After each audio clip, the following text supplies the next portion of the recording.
Abbiamo fatto una bella gara, i ragazzi sono impegnati, abbiamo fatto quello che abbiamo provato in queste 2 settimane, è riuscito, qualcosa meglio,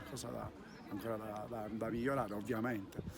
però sono soddisfatto, alla fine è stato un grande test contro un grande avversario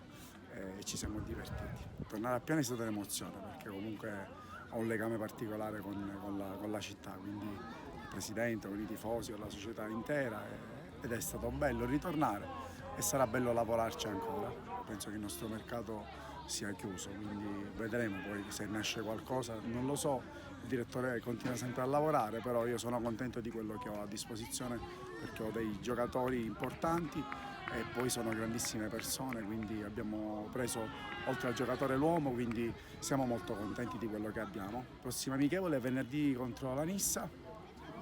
poi giorno 19 col Casteldaccia e poi vediamo, inizia la Coppa, quindi siamo pronti per il campionato. Le sensazioni sono positive perché comunque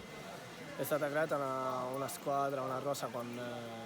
dei nomi importanti, è normale che tra i nomi e il campo c'è un oceano, c'è da pedalare, c'è da allenarsi giorno dopo giorno e poi creare l'amalgama giusta per andare dritti all'obiettivo. Il mister Chinici lo conoscevo già da tanto tempo, mi piace perché è abbastanza propositivo, per gli attaccanti, per gli esterni, è bello che ci sia un allenatore che sia abbastanza, tra virgolette, spregiudicato, coraggioso e non temi mai l'avversario ma guardi dentro lo spogliatoio. Vorrei dire tante cose ma non le voglio dire perché il mister è abbastanza vola basso per ora, però è giusto perché poi si vive di partita in partita ed è giusto che comunque gli obiettivi vanno di partita in partita. Sono sempre amichevoli, quindi calcio d'agosto non ti conosco, però